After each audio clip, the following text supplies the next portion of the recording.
दोस्तों आने वाले सीजन में यदि आप अपने गुड़हल के पौधे से ढेरों फूल लेना चाहते हैं और अभी तक आपके पौधे पर कोई नई ग्रोथ नहीं स्टार्ट हुई है, तो आज के वीडियो में मैं आप लोगों के साथ में शेयर करने जा रही हूं कि ऐसी कौन सी आपको अब फर्टिलाइज़र अपने पौधे में डालनी है जिसको डालने से आपके पौधे में नई ग्रोथ होने के साथ साथ पौधे पर कलियाँ बननी स्टार्ट हो जाएँ। क्योंकि दोस्तों फरवरी के लास्ट से गुड़हल के पौधे पर कलियाँ बननी स्टार्ट हो जाती हैं। इसी के साथ में दोस्तों ये भी शेयर करूँगी कि गुड़हल का पौधा हो या कोई भी पौधा हो, यदि वो डोरमेंसी पीरियड से बाहर निकल रहा है और फरवरी के महीने में उसमें नई ग्रोथ नहीं स्टार्ट हो पा रही है, तो उसके पीछे कौन से कारण हो सकते हैं। नमस्कार दोस्तों, आप सभी का अपने ही चैनल पर एक बार फिर से स्वागत है। तो चलिए दोस्तों वीडियो को स्टार्ट करते हैं।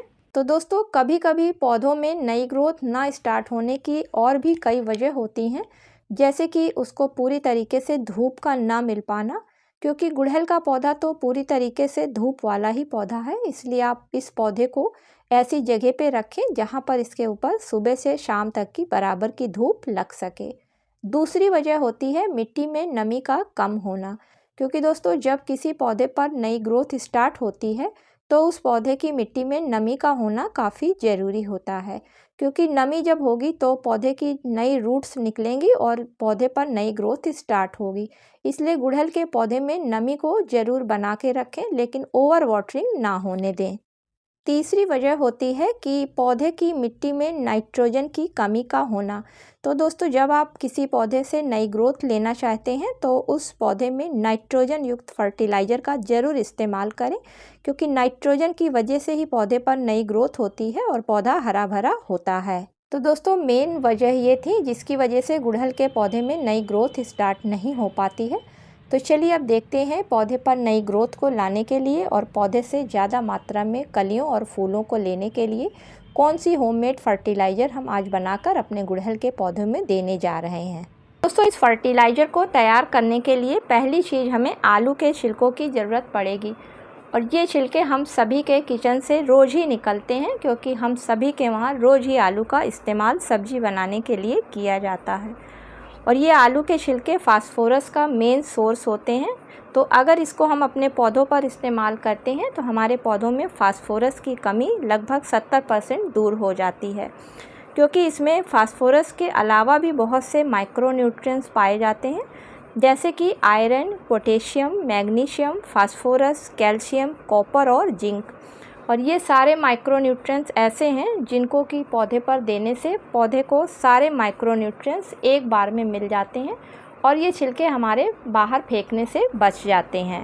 इस फर्टिलाइज़र को तैयार करने के लिए जो दूसरी चीज़ की ज़रूरत पड़ेगी तो दोस्तों वो प्याज के छिलके हैं। और प्याज के छिलके पोटेशियम के रिच सोर्स होते हैं। क्योंकि अगर किसी पौधे में कलियां नहीं बन रही हैं या फूलों का साइज़ छोटा हो रहा है तो उसके लिए उसमें पोटेशियम फर्टिलाइज़र को डाला जाता है।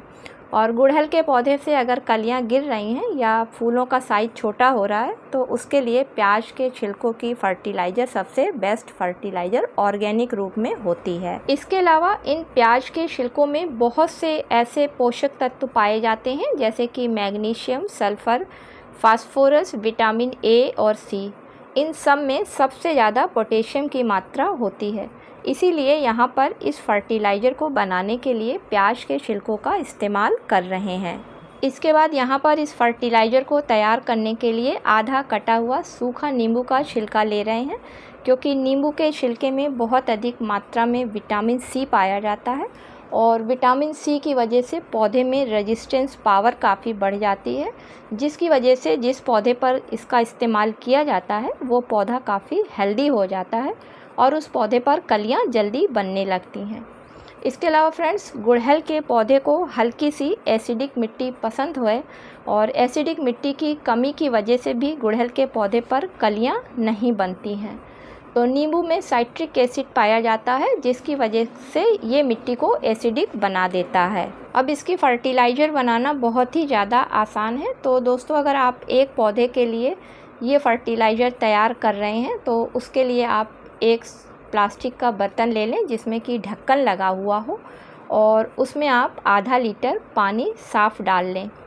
और अब इसमें आप एक आलू के छिलके जो कि सूखे हुए हों, क्योंकि गीले छिलके नहीं इस्तेमाल करना है, हो सकता है फंगस लग जाए। और 1 आलू के सूखे छिलकों को इसमें डाल दीजिए और 2 प्याज के सूखे हुए छिलकों को इसमें डालकर, आधा नींबू का जो सूखा हुआ छिलका है उसको डालकर, तीनों चीज़ों को अच्छी तरीके से पानी में मिक्स कर लें और ढक्कन लगा के 24 घंटे के लिए छोड़ दें। 24 घंटे के बाद में ये फर्टिलाइज़र कुछ इस तरीके से बन के आपकी तैयार हो जाएगी और अब इसको आप गुड़हल के पौधे पर अपने इस्तेमाल कर सकती हैं। इस्तेमाल करने के लिए गुड़हल के पौधे की हल्की सी गुड़ाई करनी होगी। ज़्यादा डीप गुड़ाई गुड़हल के पौधे की फ्रेंड्स नहीं करनी होती है, क्योंकि गुड़हल के पौधे की जड़ें ऊपरी सतह पर होती हैं और अगर डीप गुड़ाई कर दी जाती है तो वो जड़ें डैमेज हो जाती हैं, जिसकी वजह से पौधे पर कलियां नहीं बनती हैं। और अब इस फर्टिलाइज़र को धीरे धीरे गुड़हल के पौधे की मेन जड़ के पास डालना होता है, जिससे कि सारी की सारी ये मेन जड़ में पहुंच जाए फर्टिलाइज़र और तुरंत पौधे के हर हिस्से में इस फर्टिलाइज़र का इस्तेमाल होने लगे। तो दोस्तों, उम्मीद करती हूँ कि आज का वीडियो आप लोगों को पसंद आया होगा। यदि पसंद आया हो तो इसे लाइक और शेयर करें और चैनल पर पहली बार विजिट कर रहे हैं, वीडियो पसंद आ रहा है तो चैनल को सब्सक्राइब करें। मिलती हूँ किसी अगले वीडियो में किसी नई जानकारी के साथ में। तब तक के लिए दोस्तों, हैप्पी गार्डनिंग।